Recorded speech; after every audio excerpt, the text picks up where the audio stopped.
إن الحمد لله نحمده تعالى ونستعينه ونستهديه نعوذ بالله من شرور أنفسنا ومن سيئات أعمالنا من يهده الله فلا مضل له ومن يضلل فلا هادي له وأشهد أن لا إله إلا الله وحده لا شريك له وأشهد أن سيدنا محمدا عبده ورسوله بلغ الرسالة وأدى الأمانة ونصح للأمة وجاهد في الله حق جهاده وارض اللهم عن الصحابة والتابعين وتابعيهم بإحسان إلى يوم الدين. Dear brothers and sisters in Islam, Assalamu alaikum wa rahmatullahi wa barakatuh. The past few days, there has been a redundancy of phone calls and postings and handshakes, followed by Happy New Year.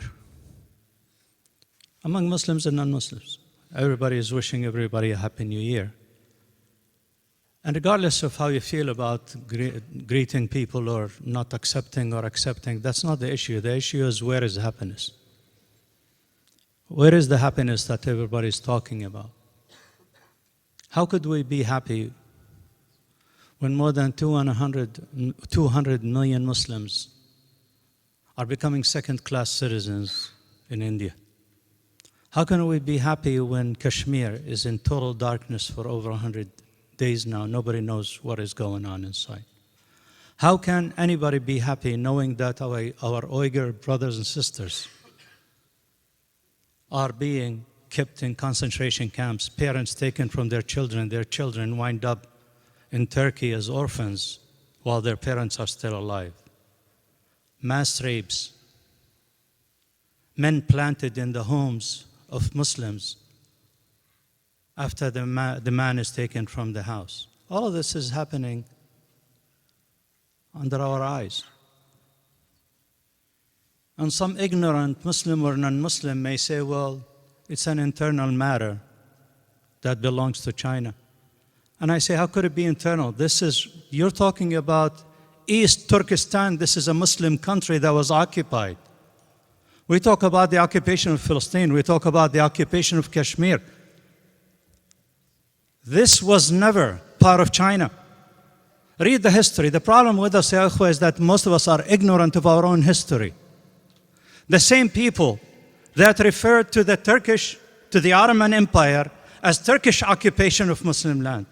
Those idiots who have no idea that the Ottoman Empire kept Islam together, kept the Muslim world together for hundreds of years, are now trying to change history and claim that the Ottomans occupied Muslim land. وَلَا حَوْلَ وَلَا قُوَّةَ إِلَّا بِاللَّهِ. When we speak about the Uyghurs, we are talking about a Muslim country. It was called East Turkestan. That country was occupied in 1949.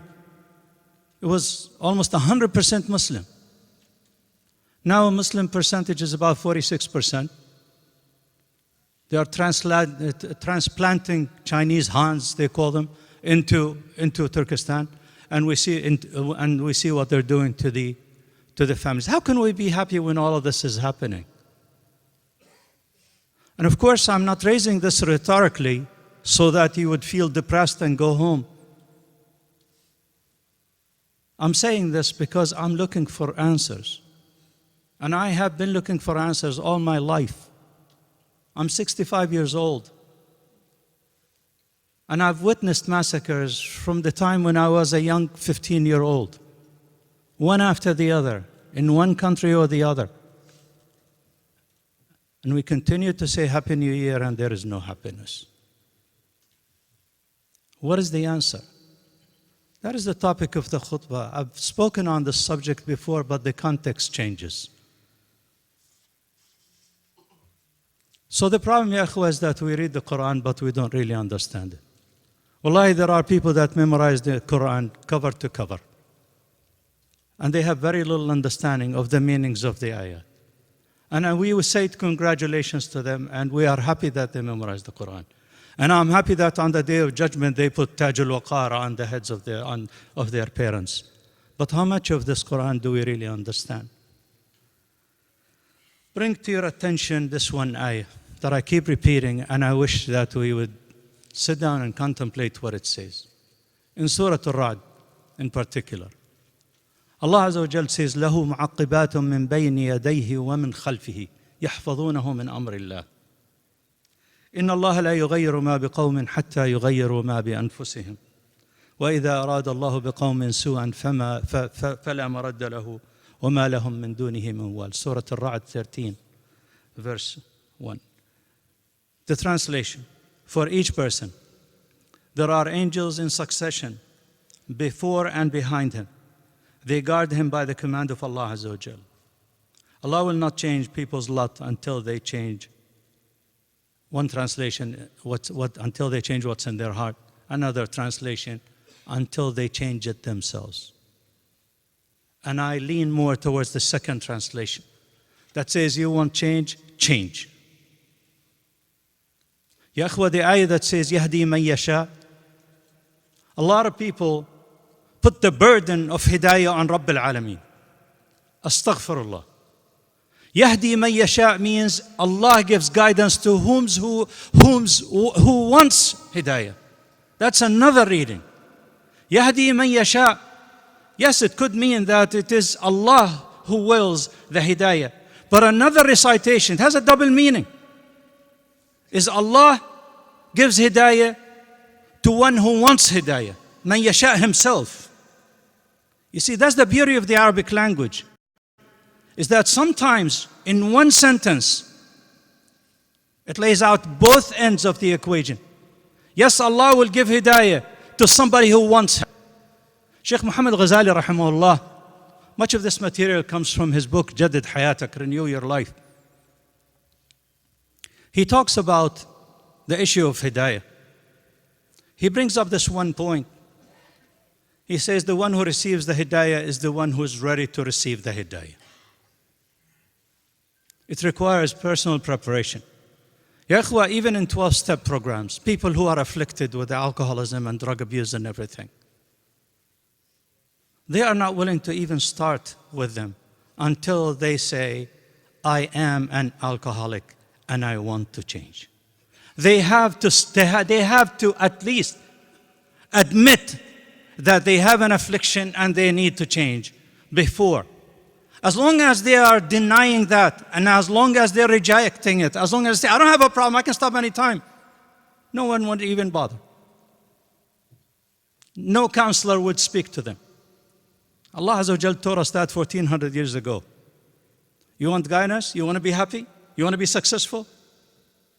And don't tell me that people don't want that. Ya akhwa, it is our nature. It's our fitrah. Allah created us to yearn for perfection. It's not a decision you make. It is how you are created. Allah created us to always want to be better. Imam Umar ibn Abdul Aziz rahimahullah used to say, Inna li nafsun tawwaqa. I have a yearning soul. I'm always yearning for better. If I am better, I want to be best. If I'm best, I want to be even better than that. That's Allah created us like that. This is whom we are. The question is, we get lost and we don't know how to do it. And that is the real problem. So Allah Azza wa Jal says, Inna Allah yudillu man yasha'u wa yahdi ilayhi man anab.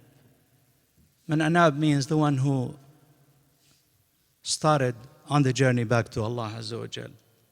So Sheikh Muhammad Ghazali benefited a lot from the writings of non-Muslims, specifically Dale Carnegie, who wrote the book, Stop Worrying and Start Living. Many of the younger crowd know that book very much. It sold tens of millions of copies.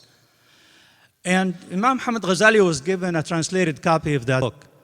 So he comments on it and he says there are people with pure hearts, people who are normal, people who are not afflicted with devious thoughts and devious behavior, people who are simply normal, ala al-fitra, even though they may not have been guided to Islam, due to the fact that Islam was not presented to them in an attractive way, or for that matter, any religion.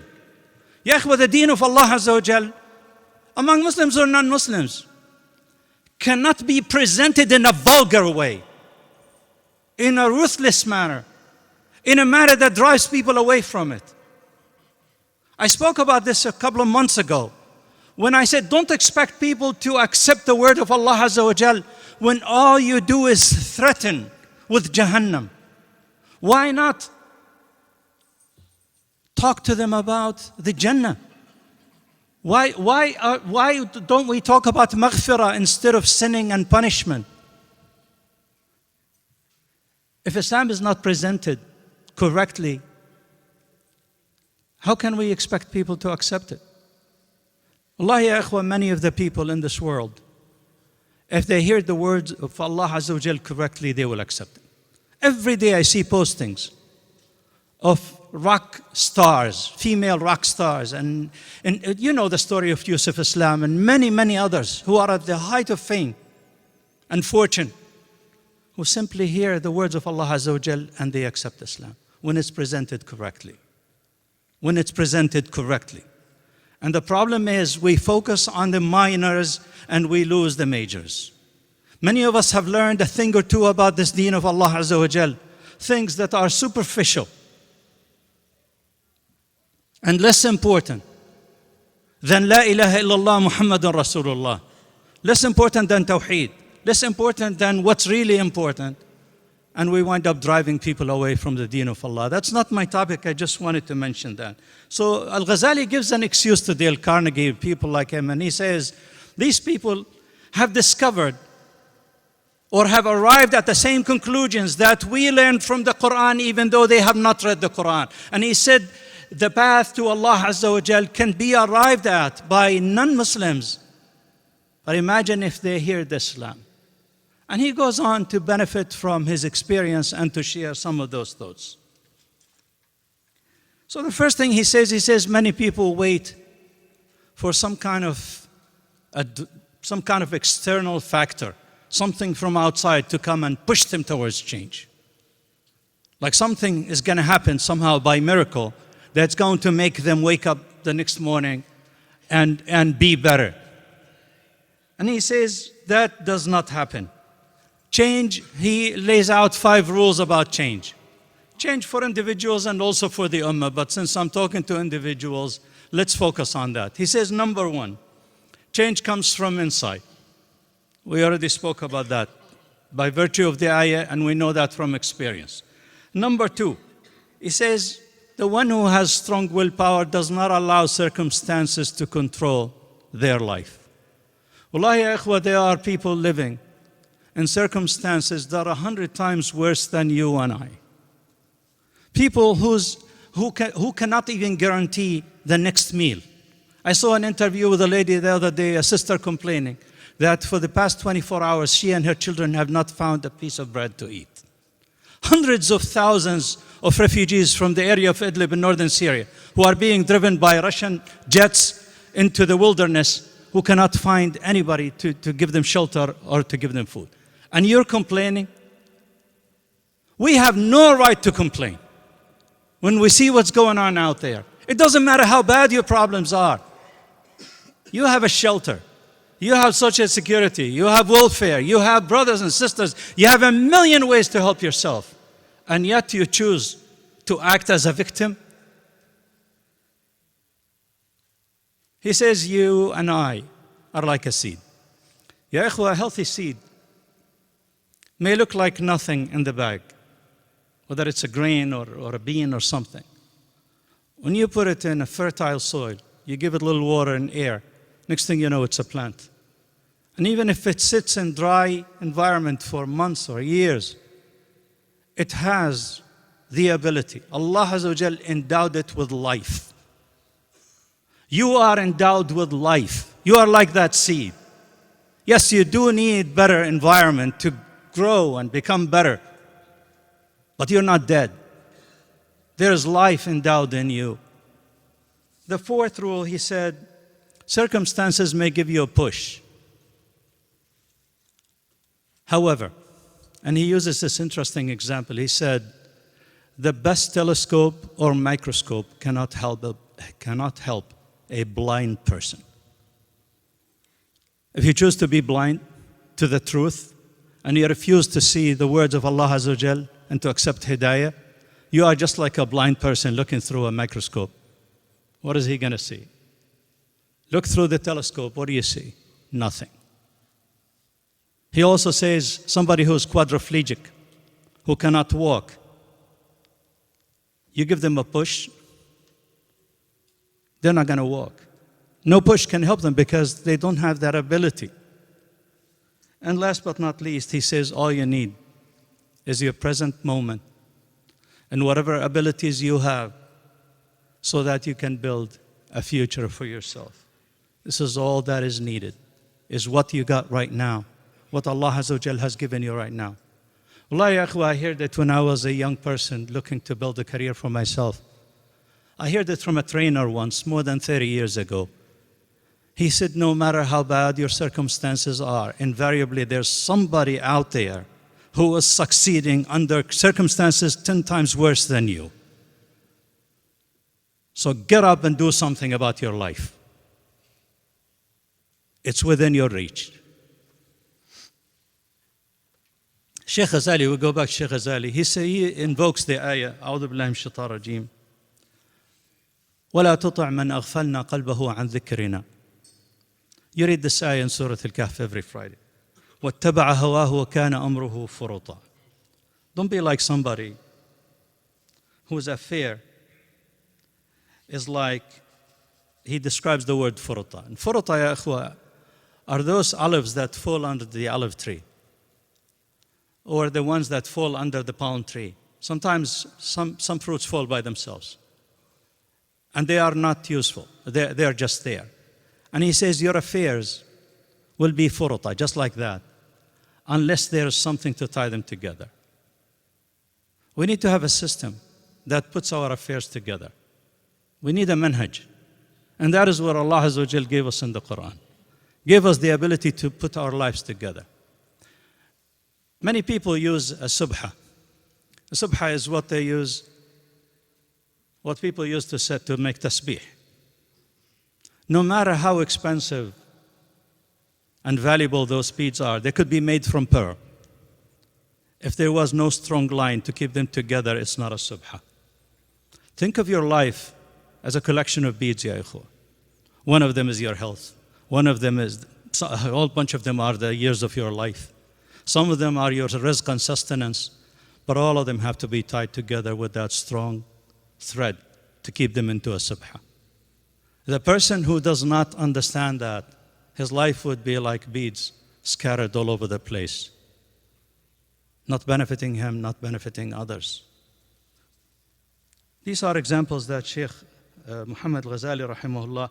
And by the way, I'm not talking, a while back, one of the brothers objected to me invoking Ghazali, thinking that I'm talking about Abu Hamid al-Ghazali. I used a modern example and I invoked al-Ghazali. He said al-Ghazali died in the 5th century. I said, brother, there are more than one Ghazali.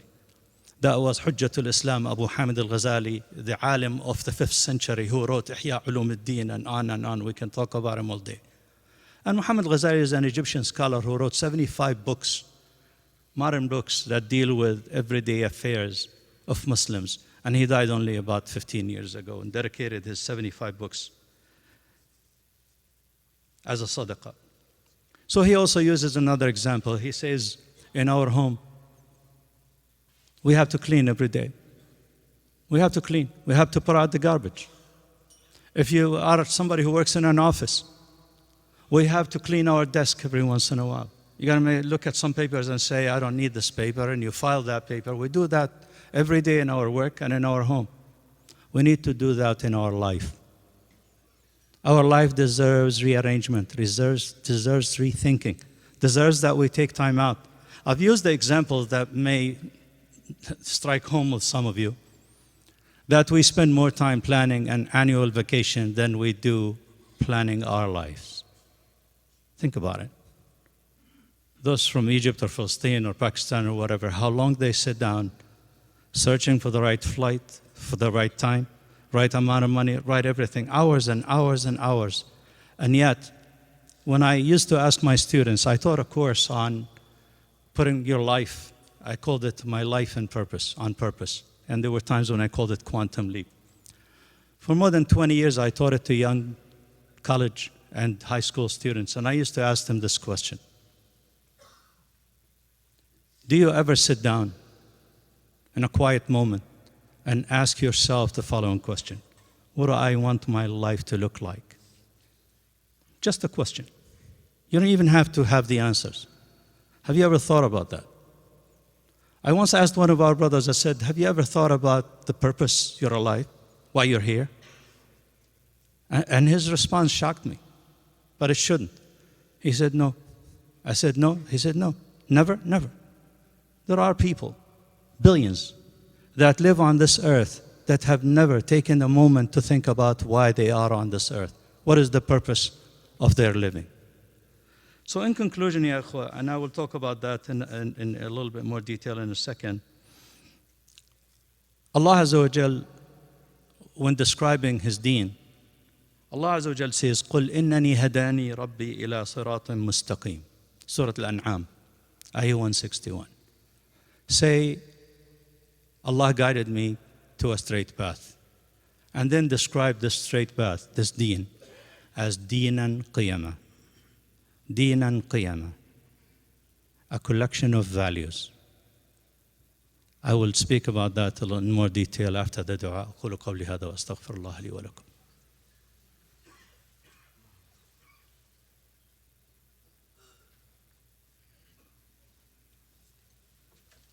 Alhamdulillah, wassalatu wassalamu ala rasulillahi wa ala alihi wa sahbihi wa man wala. Ya akhwa, after I explained the situation and the context that we live in, I need to leave you with a solution. Otherwise, I would let you down. You never present a problem without presenting some kind of a solution or a hint at the solution. This ayah points us to the right direction. It describes our deen as a collection of values. Deenan qiyamah. There is more simplistic translations for this ayah. But the word qiyam or qima, in Arabic, it means value. Something important, something of value. Think about you going through your inventory in your home for spring cleaning, and you grab something, could be an item of clothing or utensils or appliance. You look at it and you say, we've never used this, it has no value. And you toss it. And you keep those things that have value. Allah Azza wa Jal described our deen as a collection of values.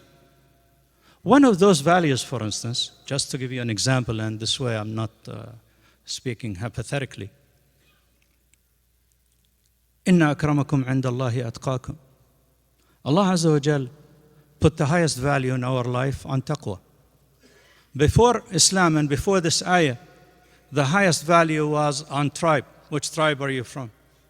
فَغُضُّ الطَّرْفَ إِنَّكَ مِن تَمِيمٍ فَلَا بَعْ كَعْبًا بَلَغْتَ وَلَا كِلَابًا. The poet said, lower your gaze, you are from Tamim. You are neither from Ka'b or from Kilab. These are names of tribes. If you are from Ka'b or Kilab, these great tribes, then walk proudly because you are from Ka'b or Kilab. But you're from Tamim. Tamim, they're not good people. This is what existed. This was the value system of the time. The girls were buried alive because they had no value. Only boys had value. You all know that pre-Islam Arabia and the things that existed at that time. I just gave two small examples. The deen of Allah Azza wa Jal brought a new value system. And one example, Inna akramakum indallahi atqakum. Allah Azza wa Jal honored those who are pious and who fear Allah Azza wa Jal and who abide by the rules of Allah Azza wa Jal. Our deen is a collection of values like that. Abdul Karim Zaidan, rahimahullah, a great Iraqi scholar, put together all the universal laws of Allah Azza wa Jal in one single book.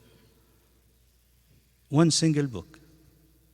And he called it Sunanullahi fil Afradi wal Umami wal Jama'at. The universal laws of Allah in individuals, touching the lives of individuals, groups, and societies. 247 universal laws that you find in the Quran.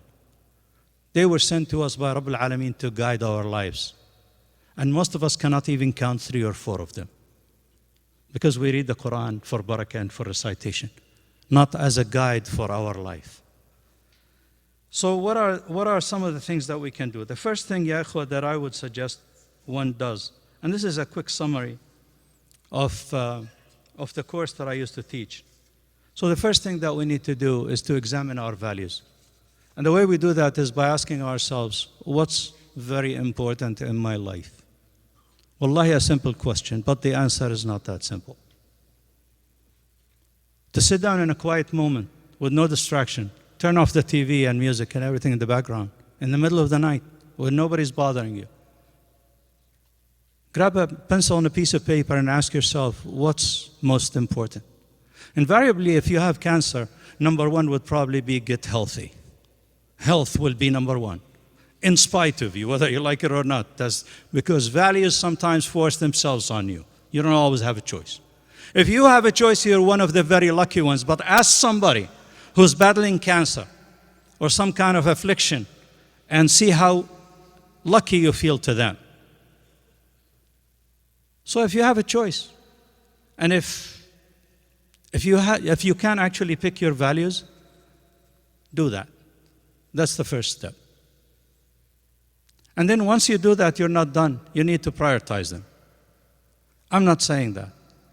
Rasulullah sallallahu alaihi wasallam in one hadith narrated by Abdullah ibn Mas'ud and also by Ibn Umar with different wording. I'll recite the hadith and I'll end the khutbah with it. He said, "Man tasha'abat bihi humumuhu." I'll read exactly what he said. He said, "Man ja'ala al-hamma hamman wahidan kafahu Allahu humum ad-dunya."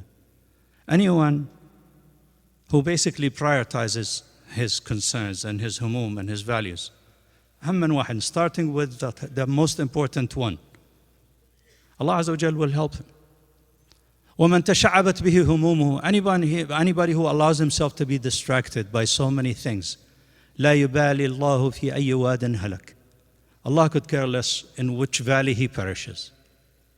So our deen, ya ikhwa, is the deen of values that are prioritized, and we should then focus on the ones that are on top priority. To say that my deen is the most important thing and spend New Year's Eve in a bar, wallahi, I heard this. I heard this from a brother recently who says, I made a decision, I'm going to memorize the Quran, I'm going to be a musalli. He sends me a clip of him going to Salat al-Fajr, and I say, mashallah, wallahi, this is great.